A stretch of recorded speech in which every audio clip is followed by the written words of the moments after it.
What's up guys, welcome back. While E3 2021 certainly left behind somewhat of a mixed feeling, the Nintendo Direct was a pretty good show.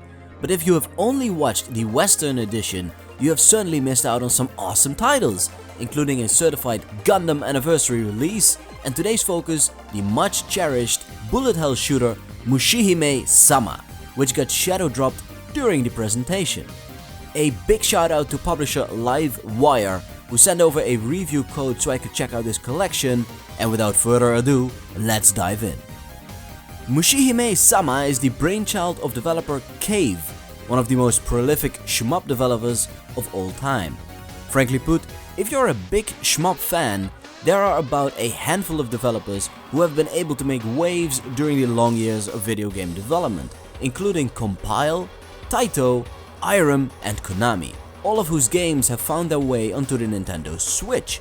So it was with great enthusiasm to see Cave finally being added to that list of illustrious companies who add a splash of color to everyday life.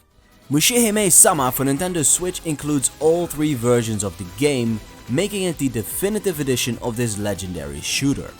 The original arcade version is included, as well as the arrange version, allowing you to cycle through the different types of firepower, altogether with some definite improvements over its predecessor.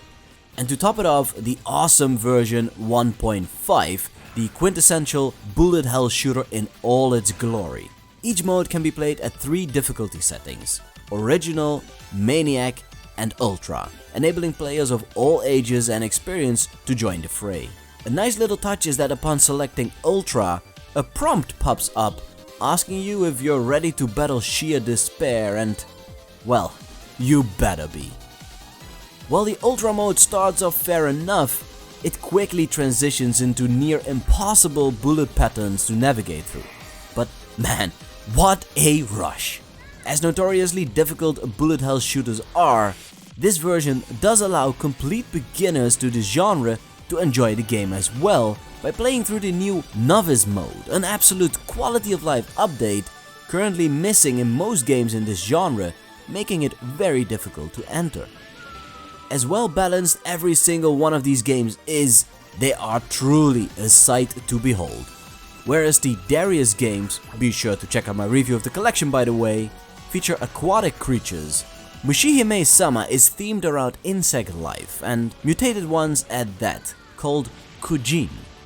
The protagonist in this game, a 15-year-old princess who goes by the name of Riko, steps onto her golden beetle, Kiniro, to square off against the threatening Kojin in an effort of saving her beloved village, Hoshifari.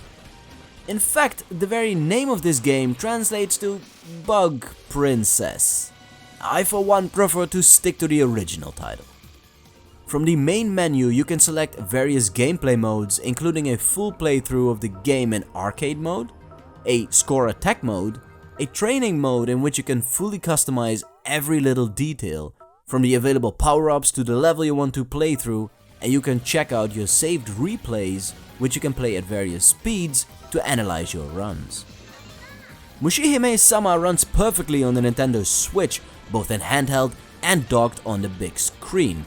I've had a ton of fun playing in handheld, but in the end, there's no beating hooking up an arcade stick to navigate these wondrously detailed levels.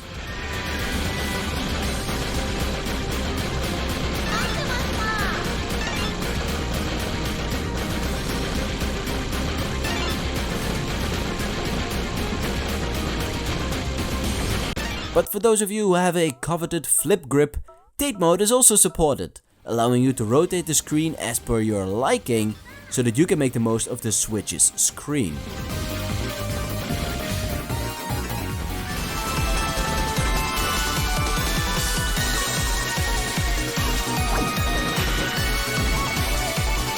The transitions from intense firing to collecting the final credits after a defeated boss, and from the score calculator to taking flight once more in the next level, are butter smooth.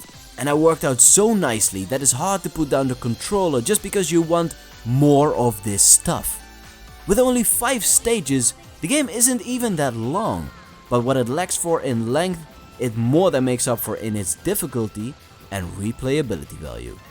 A thing to notice though is the purposefully employed slowdowns, relics of the original versions.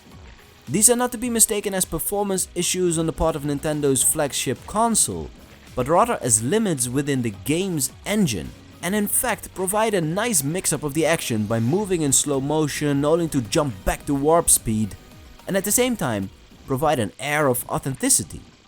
As lovely these games look and feel, you can move one step beyond that by customizing not only the layout of the screen, but also the various optional screen displaying the scores and button inputs, as well as close-up screens in different setups. And what to think of the different backgrounds? These can be manually set or cycled through automatically at set intervals. I prefer employing all of these bells and whistles, transforming my little Switch screen into a genuine arcade cabinet. And with that guys, I am signing off. Be sure to share your feelings about this collection by dropping a comment in the section down below. I for one am thrilled to see this cave shmup hit the Nintendo Switch, that too at a fair price of only $20 with the awesome releases of Galuda and Dodonpachi Resurrection to follow later this year, both of which I'll be reviewing as well. If you want to be the first one to check those out, be sure to subscribe to the channel and hit that notification bell, and I'll see you next time.